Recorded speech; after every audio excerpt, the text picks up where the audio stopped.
नमस्ते। Mutual glow के इस एपिसोड में आपका स्वागत है। इस एपिसोड में हम लोग म्यूचुअल फंड और इकोनॉमी से रिलेटेड कुछ इम्पोर्टेंट न्यूज़ को डिस्कस करेंगे।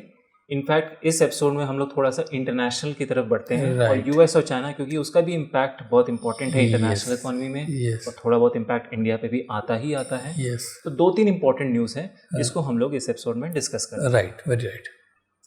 तो पहले तो यूएस की जॉब्स रिपोर्ट जो पिछले हफ्ते आई थी, तो उसको डिस्कस कर लेते हैं। तो जॉब्स रिपोर्ट आई और ठीक बताई जा रही है कि जॉब्स ग्रो की, लेकिन उस पेस पे नहीं ग्रो कर रही हैं जो कि पिछले कुछ मंथ्स में ग्रो कर रही थी। बट ये एक्सपेक्टेड था और ये इसको एक्सेप्टेबल रिपोर्ट माना जा सकता है। जॉब्स गिर रही होती तो थोड़ा नेगेटिव मानते, बट इस समय जॉब्स का ना बढ़ना एक्सपेक्टेड है। और वो क्यों है, इसके लिए थोड़ा तो फॉर माय अंडरस्टैंडिंग जॉब्स, मैं एग्जांपल ले रहा हूँ कि पिछले महीने में 10,000 लोगों को जॉब मिली, इस महीने 9,000 लोगों को मिली। तो पिछले महीने के कंपैरिजन में बढ़ी नहीं, लेकिन जॉब मिल रही है। नहीं, ग्रोथ रेट भी है।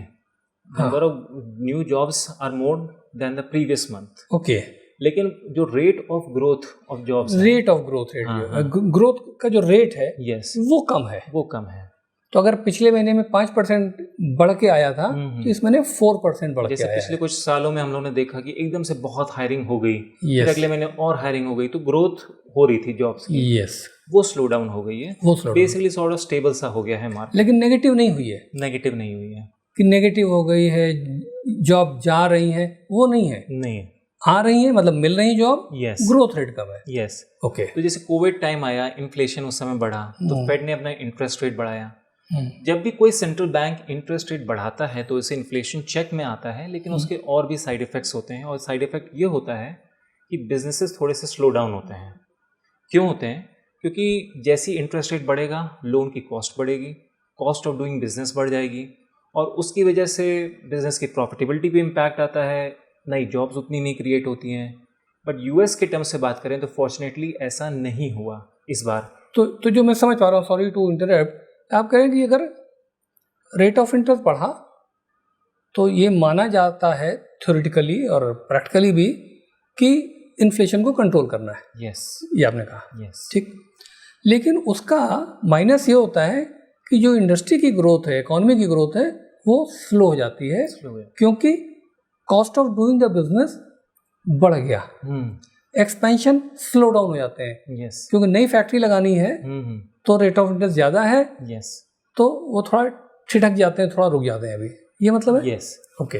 बट इस बार उन्होंने इस तरह से मैनेज किया है कि बिजनेसेस की ग्रोथ नहीं स्लो हुई। रिसेशन एक्सपेक्ट किया जा रहा था, रिसेशन नहीं आया। इवन जॉब्स भी ग्रो होती रही।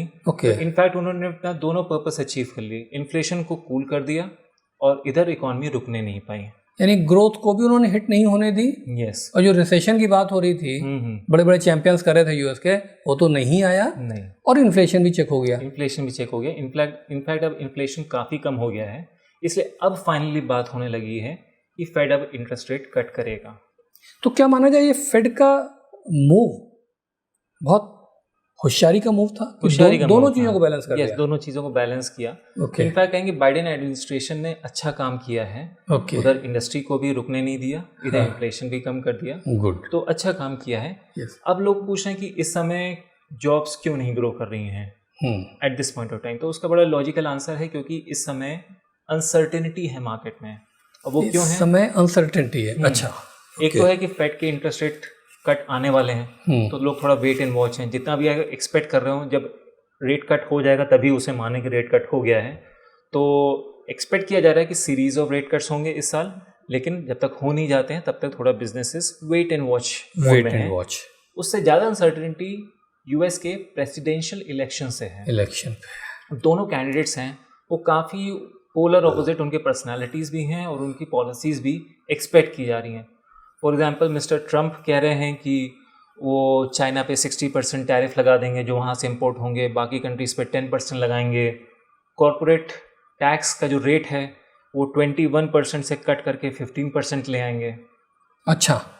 उधर मिस कमाला हैरिस ने टैरिफ्स पे तो कोई बात नहीं की है, लेकिन वो कह रही हैं कि वो टैक्स का रेट बढ़ा देंगी, 21 से 28% ले जाएंगी।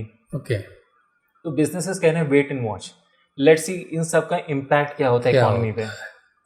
अगर इकोनॉमी बूम करेगी तो और लोग को भी हायर करेंगे, लेकिन किसी वजह से इकोनॉमी स्लो डाउन हो गई इनकी पॉलिसी से, तो अभी से क्यों हायर कर लें कि अभी पहले हायर कर लें और फिर बाद में उनको फायर करें। तो 2-3 महीने, क्योंकि नवंबर में इलेक्शन होना है, चीज़ें क्लियर होने लगेंगी ईयर एंड तक कि क्या पॉलिसीज आनी है। एक चीज़ है कि जस्ट बिकॉज ये उन्होंने अपनी कैंपेन स्पीचेस में बोला डज नॉट मीन कि ये एक्चुअली में पॉलिसी बन जाएंगी। बोलने के लिए बहुत लोग बोल देते हैं, तो जब नवंबर में जब एक बार इलेक्शन हो जाएगा उसके बाद इररिस्पॉन्सिबल स्टेटमेंट्स भी नहीं आते हैं। उसके बाद एक्सपेक्ट किया जाता है कि अब जो बोल रहा है वो प्रेसिडेंशियल कैंडिडेट, जो प्रेसिडेंट नेक्स्ट प्रेसिडेंट बनेगा, अब वो इररिस्पॉन्सिबल बात है, वो हाँ प्रेसिडेंट इलेक्ट है, वो अब तो डिलीवर करना है तो लोग कह रहे हैं कि नवंबर दिसंबर का वेट कर लेते हैं, उसके बाद अगर हायरिंग करनी होगी तब करेंगे। तो इसलिए जॉब मार्केट नेगेटिव में नहीं जा रहा है, सॉर्ट ऑफ स्टेबल है। इसी वजह से यूएस मार्केट भी ऑल टाइम हाई पे है, क्योंकि वो सारे जो सिग्नल्स मिल रहे हैं सब पॉजिटिव सिग्नल्स मिल रहे हैं। इतनी अनसर्टेनिटी होने के बावजूद भी यूएस का मार्केट ऑल टाइम हाई पे है। तो क्या ये माना जाए कि इररेस्पेक्टिव ऑफ कौन आता है, ट्रम्प साहब आते हैं या मैडम कमला हैरिस आती हैं, कोई नेगेटिविटी नहीं लग रही है यूएस की मार्केट में as such? In general international market इस समय काफ़ी पॉजिटिव और स्टेबल दिखाई दे रहे हैं। ओके, तो अगर मैं उसको इंडिया के रेफरेंस से भी देखूं और इंडियन शेयर मार्केट के एंगल से भी देखूं, तो कोई मेजर टर्मोइल नहीं दिख रहा है। लग रहा चीज़ें चलती ऐसे ही रहेंगी, शायद बेटर ही हो। वही, जब इंटरेस्ट रेट कट होगा तो लोग के पैसे वहाँ से निकलेंगे, तो यूएस में भी डिप्लॉय होंगे और इंटरनेशनल मार्केट्स में भी डिप्लॉय होंगे इंक्लूडिंग इंडिया। तो नेगेटिव कुछ अभी दिखाई नहीं दिख रहा है, जो कि अच्छी बात है। बट अच्छी बात है। यस, इसी से रिलेटेड है कि क्या इंडिया में रेट कट की कोई उम्मीद है आरबीआई से? तो यहाँ पे इन्फ्लेशन, रिटेल इन्फ्लेशन कह सकते हैं कि अराउंड 4% के आसपास है, जो कि आरबीआई का जो टारगेट है उससे नीचे है। अच्छा, तो कह सकते हैं ओके है, आरबीआई के लिए एक्सेप्टेबल है। बट कुछ की मैट्रिक्स हैं जो अभी भी थोड़े से ऊपर चल रहे हैं। वो है कि फूड इन्फ्लेशन, जो अभी इतना चेक में नहीं आ पाया है। फूड इन्फ्लेशन अराउंड 5% के आसपास है और इनफैक्ट मंथ ऑन मंथ थोड़ा सा इंक्रीज हो रहा है। तो इसलिए एक्सपेक्ट नहीं कर सकते हैं, क्योंकि सब्जियों के दाम बढ़ रहे हैं, पल्सेस और सीरियल्स के, जो कि इम्पोर्टेंट है।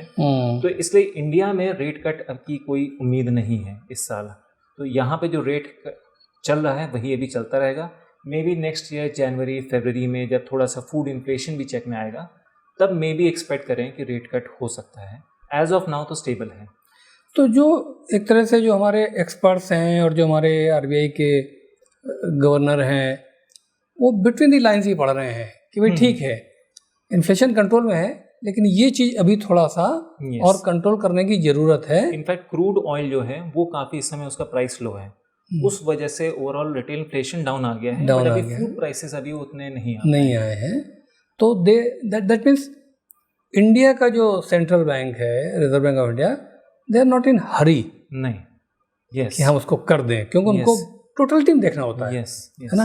हमको तो एक लिमिटेड एंगल देखना होता है, भाई शेयर मार्केट अच्छा होगा, बट उनको तो पूरा कंट्री देखना होता है।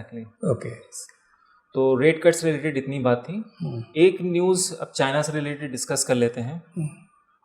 तो चाइनीज़ ईवीज़ का अब काफ़ी नाम आ रहा है, वो चाहे BYD हो या कई सारी कंपनीज़ हैं, और ये भी एक्सपेक्ट किया जा रहा है कि चाइनीज़ कार कंपनीज डोमिनेट करेंगी ऑटोमोबाइल इंडस्ट्री में, स्पेशली ईवीज़ में।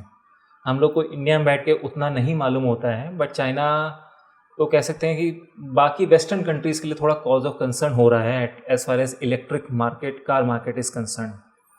तो चाहे वो मिस्टर इलॉन मस्क हैं, वो थोड़ा सा कंसर्न में है, या इन जनरल कंट्रीज़ जो वेस्टर्न कंट्रीज़ हैं थोड़ा सा कंसर्न है। तो मैं इंटरप्ट कर रहा हूँ 10 सेकेंड के लिए। कुछ साल पहले तक जोक चलता था कि भाई चाइनीज़ मेक है तो नहीं चलती है, चाइना की बनी हुई है। अभी वो बिल्कुल उल्टा होता चला जा रहा है। एग्जैक्टली। मतलब BYD अगर आ रही है तो जो इतने सालों से हम लोग जो है टेस्ला की और एलन मस्क साहब की बात कर रहे हैं, वो माने नहीं माने ब्रेव फेस लेके बैठे रहे, बट वो भी टेंशन में है। वो टेंशन में है, और कंट्रीज भी टेंशन में है। एक तो क्वालिटी उन्होंने मैच करा दी है। तो पहले होता था कि चाइनीज़ प्रोडक्ट है तो क्वालिटी इन्फीरियर, वो सब क्वेश्चंस तो खत्म हो गए, वो जोक्स भी खत्म हो चुके हैं। अब चाइनीज़ गवर्नमेंट है वो थोड़ा सा डिफरेंट बिहेव करती है वेस्टर्न कंट्रीज से और इंडियन से, क्योंकि इंडिया में और वेस्ट में डेमोक्रेसी है, तो इंडियन गवर्नमेंट डिफरेंट बिहेव करेगी। उनको प्रमोट करना है अपनी कार कंपनीज़ को, तो उन्होंने मैसिव सब्सिडीज़ दे दी हैं अपनी चाइनीज़ जो इलेक्ट्रिक कार कंपनीज़ हैं। उस वजह से ये बेसिकली वो यूरोपियन कार्स और अमेरिकन कार्स नॉन कॉम्पिटिटिव होती चली आ रही हैं। टेस्ला मिलेगी 1 करोड़ की, और अगर चाइनीज़ कार मिलेगी 50 लाख की, तो कौन फिर टेस्ला को जाके खरीदेगा।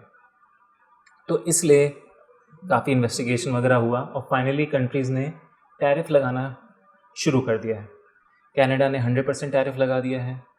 यूरोपियन यूनियन ने भी डिफरेंट कार कंपनीज़ पे किसी पे 17%, किसी पे 20%, किसी पे 35% काउंटरवेलिंग ड्यूटी लगा दी है। यूएस ने भी उन पे टैरिफ्स लगा दिए हैं। तो वो इसीलिए लगा दिए हैं ताकि वो मार्केट में आके डिसरप्ट ना कर दें जो होम ग्रोन जो कार्स हैं। लेकिन ये भी बात सही है कि लोगों को चाइनीज़ बिजनेस भी चाहिए। तो एक तरफ यूरोपियन यूनियन जो है वो चाइना को वो कर रहा है कि हमारे यहाँ फैक्ट्री लगाओ, और दूसरी तरफ उन्हीं पे वो टैरिफ्स भी लगा रहा है और काउंटरवेलिंग ड्यूटी भी लगा रहा है। तो BYD जैसे हम लोग को एक जो नाम सबसे ज़्यादा मालूम है, तो वो फैक्ट्री लगाने जा रहा है यूरोप में, कौन सी कंट्री में मुझे भी याद नहीं आ रहा है। तो लेकिन वो थोड़ा सा डिफरेंट स्ट्रैटेजी अडॉप्ट कर रहे हैं। वो कह रहे हैं कि हाँ, हम वहाँ पे कार बनाएंगे तो जिससे कि चाइनीज़ मेड कार उसको नहीं माना जाएगा, तो उस ड्यूटी से बच जाएंगे। बट जो सबसे जो इम्पॉर्टेंट कंपोनेंट्स हैं कार के, वो हम चाइना से बना के ही वहाँ भेजेंगे ताकि वहाँ पे असेंबल कर दिया जाए। तो सॉर्ट ऑफ उनकी भी स्ट्रैटेजी है कि दोनों तरफ चला है, इधर यूरोपियन यूनियन, इधर चाइना, की बिज़नेस भी साथ में करना है, टैरिफ भी लगाना है, उस टैरिफ से बचना भी है। तो ये एक इंटरेस्टिंग डेवलपमेंट हो रहा है इलेक्ट्रिक कार मार्केट में, ईवी वाले में। तो इंटरेस्टिंग है और इस पर हमें नज़र रखनी चाहिए, क्योंकि सिमिलर चीज़ें आगे इंडिया और चाइना के बीच में भी होंगी, क्योंकि इंडिया और चाइना के रिलेशन भी पूरी तरह से नेगेटिव भी नहीं है और पूरी तरह से पॉजिटिव भी नहीं है। क्योंकि यहाँ पे Xiaomi, Vivo पे भी आए दिन होता है कि उन्होंने टैक्स बचाने की कोशिश की, तो यहाँ पर रेगुलेटर्स ने उन पर इन्वेस्टिगेशन शुरू किया। तो हो सकता है आगे पीछे हम लोग ये इंडिया और चाइना के बीच में भी इसी तरह की चीज़ें देखें, और मोस्ट प्रॉब्ली देखेंगे, क्योंकि वरना बाकी कार कंपनीज चाइना के सामने नहीं कम्पीट कर पा रहे हैं। तो ये एक इम्पॉर्टेंट न्यूज़ थी इंटरनेशनल इकोनॉमी और मार्केट से रिलेटेड। तो इसी तरह की और न्यूज़ भी हम लोग डिस्कस करेंगे और वो आगे के एपिसोड्स में हम लोग करेंगे। और तब तक के लिए हम लोग अभी गुड बाय कहते हैं। और अगर आपको इस तरह के डिस्कशंस अच्छे लगे हों, इस तरह की न्यूज़ आपको अच्छी लगी हो, इस पर कोई कमेंट्स हैं, कोई क्वेश्चंस हैं, तो प्लीज़ वो कमेंट्स में छोड़िए, या फिर आप मेल कर सकते हैं। और अगर एपिसोड अच्छा लगा हो तो प्लीज़ इसको लाइक करें, शेयर करें और सब्सक्राइब करें। Thank you. Okay, thank you.